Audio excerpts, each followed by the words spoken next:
बड़ी खबर आपको बता दें, पीएम के इस भाषण में सैम पित्रोदा के बयान को लेकर पीएम ने पलटवार किया है। उन्होंने कहा है कि मैं अपना अपमान तो सह सकता हूं, लेकिन देशवासियों का अपमान नहीं सह सकता। चमड़ी के रंग के आधार पर देशवासियों का अपमान सैम पित्रोदा ने किया है। शहजादे को इसका जवाब देना होगा। शहजादे के एक अंकल जो अमेरिका में रहते हैं, उल जलूल बयान देते हैं चमड़ी को लेकर। देश का अपमान किया है उन्होंने और ये देश सहन नहीं करेगा।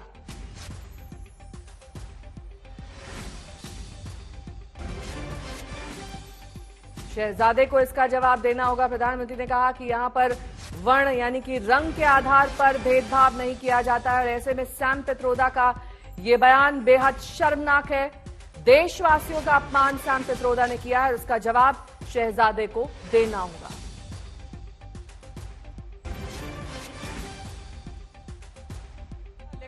मुर्मू भी अफ्रीकन है। अब सैम पित्रोदा भारत को क्या समझते हैं, ये तो बार बार स्पष्ट हो रहा है कि वो फेलियर हैं, देश को नहीं समझते। राहुल गांधी के एडवाइजर हैं। अब मैं समझ गया कि राहुल गांधी इस तरह से अनाप शनाप क्यों बोलते हैं, तो इस पर क्या टिप्पणी की जाए। ये हार की हताशा है। न हिंदुस्तान समझते हैं, न देश की विरासत समझते हैं। कितना शर्मनाक है, वो देश को तोड़ने के अलावा, विभाजन करने की कोशिश के अलावा कांग्रेस दिशाहीन है। ना नेता है कोई, ना नेतृत्व है, ना नीति है या ना नियत है, कोई सकारात्मक सोच नहीं है, कोई विजन नहीं है। पूरी तरीके से हताश। कांग्रेस पिछली बार से भी आधी सीटों पे रह जाएगी। ऐसी स्थिति में अब उनके पास इस प्रकार के विवादित बयान के अलावा और कोई तरीका नहीं। सबसे पहले तो मैं उनकी बात से सहमत नहीं हूं, पर मैं आपसे सवाल पूछना चाहती हूं। सैम पित्रोदा जी क्या मैनिफेस्टो कमेटी के मेंबर हैं? क्या वो स्टार प्रचारक हैं कांग्रेस पार्टी के? क्या वो इस देश में रहते हैं? विदेश में 1969 से रह रहे हैं। ठीक है, वो देश में टेलीकॉम रेवोल्यूशन रहा है जब राजीव गांधी जी थे, पर वो भी बीती 50 साल पहले की बात है। उनके मुद्दे को देश का मुद्दा बनाना ये दुर्भाग्यपूर्ण रहेगा। देश के मुद्दे नॉर्थ हो, ईस्ट हो, वेस्ट हो या साउथ हो, देश के मुद्दे क्या है? आज देश का हर तरफ से जो युवा है बेरोजगार है, हर तरफ से महिला प्रताड़ित है, हर तरफ से जो पिछड़ा हुआ वर्ग है वो उम्मीद में जो बैठा हुआ था कि उनके अभी अच्छे दिन आएंगे, वो अच्छे दिन उनको मिले नहीं हैं। जो जनता के बीच के मुद्दे हैं, और दूसरी तरफ की सैम पित्रोदा अमेरिका में बैठकर क्या बयानबाजी दे रहे हैं।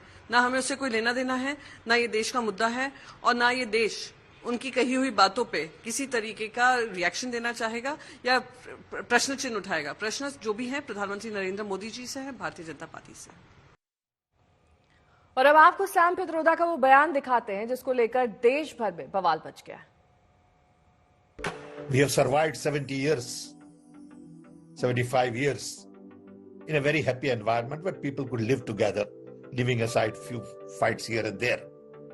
We could hold country together as diverse as India, where people on east look like Chinese, people on west look like Arab, people on north look like, maybe white, and people in south look like Africa. Doesn't matter. We are all brothers and sisters. और इस बीच बड़ी खबर आपको बता दें, कांग्रेस ने Sam Pitroda के इस बयान से किनारा कर लिया है। उनका कहना है कि हमारा कोई लेना देना नहीं है। सैम पित्रोदा के विवादित बयान से कांग्रेस का किनारा। वो विवादित बयान भी हमने आपको दिखाया जिसमें कैसे वर्ण के आधार पर भेदभाव की बात की जा रही है सैम पित्रोदा की ओर से। भारत की विविधता पर ऐसे बयान स्वीकार नहीं है। कांग्रेस ने कहा है पूरब में रहने वाले चाइनीज दिखते हैं, ये पित्रोदा ने कहा था।